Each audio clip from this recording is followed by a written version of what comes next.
Le Seigneur soit avec vous. Bonne nouvelle de Jésus-Christ selon saint Matthieu. En ce temps-là, Jésus disait à ses apôtres, « Celui qui aime son père ou sa mère plus que moi n'est pas digne de moi. Celui qui aime son fils ou sa fille plus que moi n'est pas digne de moi. Celui qui ne prend pas sa croix et ne me suit pas n'est pas digne de moi. Qui a trouvé sa vie la perdra, mais qui a perdu sa vie à cause de moi la trouvera. Qui vous accueille m'accueille, et qui m'accueille accueille celui qui m'a envoyé. Qui accueille un prophète dans sa qualité de prophète recevra une récompense de prophète. Et qui accueille un homme juste dans sa qualité de juste recevra une récompense de juste. Et celui qui donnera à boire même un simple verre d'eau fraîche à l'un de ses petits en sa qualité de disciple, amen, je vous le dis, il ne perdra pas sa récompense. Acclamons la parole de Dieu. Celui qui aime son père ou sa mère plus que moi n'est pas digne de moi. Celui qui aime son fils ou sa fille plus que moi n'est pas digne de moi. Voilà des paroles qui sont assez surprenantes et choquantes de notre Seigneur. Et notre Seigneur emploie parfois un langage choquant pour nous titiller, pour nous réfléchir, pour nous faire réfléchir, pour nous faire remettre en question. Mais que veut dire notre Seigneur à travers ces paroles dans notre vie quotidienne telle qu'on la vit aujourd'hui? Quand on va se marier, ou quand on est marié, au début, c'est la lune de miel, bien sûr, tout se passe bien, mais au fur et à mesure du temps, on s'aperçoit qu'il y a aussi des défauts de part et d'autre. Alors il faut faire un effort par soi-même. Lui aime bien le football, et moi je n'aime pas. Elle aime bien la musique, mais moi je n'aime pas. Alors il faut mettre de l'eau dans son vin, comme on dit.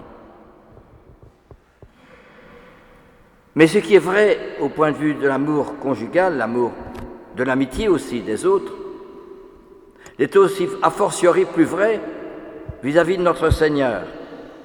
Car notre Seigneur, voyez-vous, eh bien cette relation que l'on établit avec lui, notre Seigneur, il veut nous donner des richesses, un trésor qui vient de notre cœur et qui est plus important que le trésor humain. Parce que c'est un trésor qui vient du bon Dieu. Alors il faut du temps pour l'assumer, c'est-à-dire que je dois m'oublier un peu moi-même, me perdre un peu, ne pas toujours m'entêter à avoir raison, ne pas dominer, ne pas me croire meilleur que les autres. Il faut que je me change moi-même pour recevoir la grâce du bon Dieu. Et ce qui est vrai au point de vue aussi humain, il faut que je me change moi-même pour accueillir l'autre et pour vivre avec lui. Ça demande un dépassement de soi. Or, la recherche de soi, elle conduit à la mort, tandis que le dépassement de soi conduit à la vie.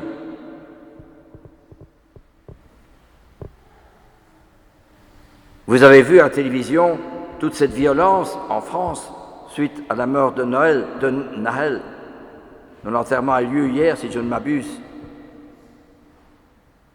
Un déploiement, un déferlement de violence, mais c'était fort quand même, vous l'avez vu. Moi, je ne regarde pas peu la télévision, j'ai regardé plutôt les ordinations en France.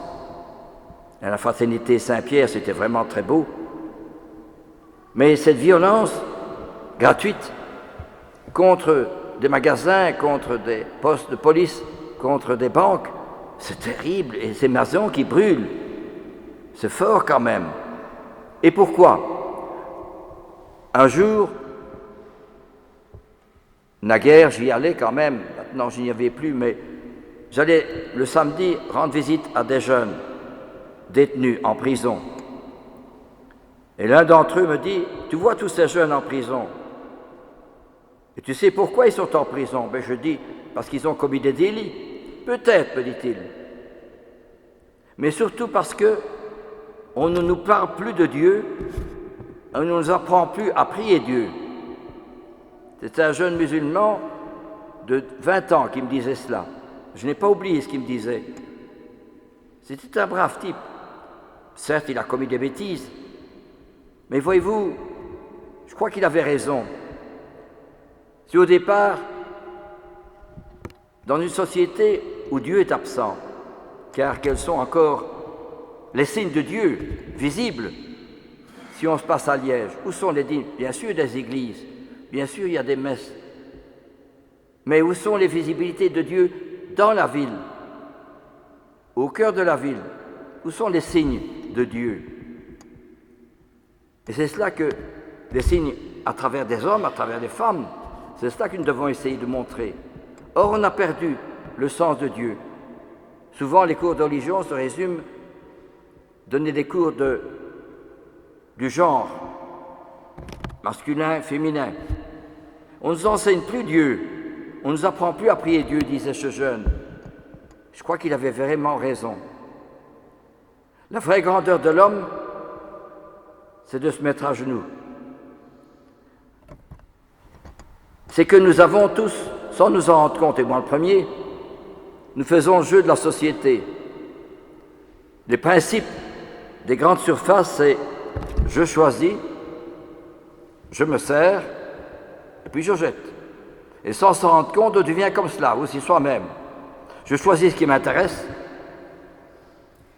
et puis je m'en sers, ceci et cela, puis quand j'ai fini, basta, Beuton, dehors.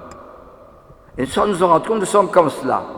Et dans nos relations avec les autres, c'est la même chose. Je vais à quelqu'un qui m'intéresse. Le jour où il ne m'intéresse plus, basta, je l'oublie. Or, si nous sommes croyants, si nous prions, c'est parce que nous ne prions pas, que nous ne retournons pas le sens de la vérité. Au lieu de dire « je choisis », c'est « j'écoute » ce que le Seigneur a à me dire, j'écoute. Au lieu de dire « je me sers », non, je sers, je respecte. Et troisièmement, au lieu de dire « je jette », non, je reste fidèle. C'est tout le contraire. Et ça nous en rend compte parce qu'on ne prie plus. Eh bien, on fait le jeu du monde. On est comme le monde. On ne se rend pas compte. Et on s'imagine qu'on a raison. La prière, c'est de me remettre en question. C'est juste, hein, Lucas? Tu trouves que j'ai raison? Merci, Lucas. Eh bien, voyez-vous, c'est cela que nous oublions. Nous sommes tellement pris par le monde, on ne pense plus. On va à la messe, on communie et puis basta. On regarde la télévision, ce qui se passait, etc. C'est dégoûtant, c'est pas bien, etc. Mais est-ce que je me remets, moi, en question quand je vais à la messe et quand je communie? C'est me remettre, moi qui vous parle, hein, me remettre en question. Il faut que la prière, est-ce que je fais le jeu du monde ou est-ce que je fais le jeu de notre Seigneur? À la Sainte Messe, c'est quelqu'un qui donne sa vie, qui m'apprend à écouter, qui m'apprend à servir, non pas m'imposer, bouge-toi que je m'y mette, non. Tantôt on était une personne bien gentille, bien aimable, vient me chercher parce que je n'ose plus trop conduire ma voiture, surtout avec les travaux qu'il y a aujourd'hui. La personne m'attendait en voiture, une voiture vient débarquer à une allure presque du 80. La personne a eu peur et moi aussi. Comprenez, c'est comme ça, on ne pense plus. La vitesse. Et on ne se remet pas en question. On est copains, oui, bien sûr, puis tcha, basta. On vient m'aider, pour le foyer, très bien, et puis fini, on ne voit plus, fini. On n'a pas le temps. C'est quand même fort, hein. Voyez-vous, et alors, je jette, j'oublie, je ne fais plus attention. Oh oui, mais c'est fini tout ça. Il n'y a plus d'amitié, il n'y a plus de respect, il n'y a plus de fidélité. Pourquoi? Parce qu'on ne prie plus quand on dit la Sainte Communion. Je reçois l'hostie et j'avale l'hostie, puis c'est fini. Hein? Mais non, c'est tout le contraire. Le pain ordinaire se change dans mon corps, mais le pain du Christ, je suis changé par le Christ. Le Christ me change, pour autant que je le veuille. Non plus, si vous voulez, je choisis, je me sers, puis je jette, mais au contraire, j'écoute ce que le Seigneur a à me dire. J'écoute, je réfléchis. Puis deuxièmement, je sers, j'essaye de rendre service aux autres, à ceux qui sont loin, à ceux qui sont malades. Dans mon building, il y a une personne âgée qui est seule. Je sers. Et troisièmement, non pas basta, j'oublie, je reste fidèle. Pourquoi? Parce que c'est le Seigneur qui m'apprend à trouver ces valeurs-là et à rester fidèle. Et c'est cela que ça veut dire. Celui qui aime son père ou sa mère plus que moi n'est pas digne de moi. Ça veut dire qu'il faut aimer d'abord notre Seigneur. Alors si j'aime notre Seigneur, alors je peux mieux aimer les autres dans la gratuité, le respect, la fidélité, le dévouement. La meilleure manière d'aimer quelqu'un, c'est certes lui offrir un cadeau ou quoi, la meilleure manière, c'est prier et me priver pour lui. Surtout s'il ne le sait pas. Dieu le sait, ça suffit. C'est ça la foi de notre Seigneur. C'est ça la foi que quand je communie à la Sainte Table, c'est ça que le Seigneur m'apprend. Il m'apprend sa vie. Eh bien, c'est ce que dit Saint Paul. De même, vous aussi, pensez que vous êtes morts au péché, l'égoïsme, l'orgueil. Je m'en fous, l'indifférence. L'indifférence, c'est plus mal que la haine, l'indifférence, mais au contraire, c'est ça, mort au péché. Vivant pour Dieu en Jésus-Christ, c'est-à-dire, j'écoute, je sers et je reste fidèle. Ça, c'est autre chose.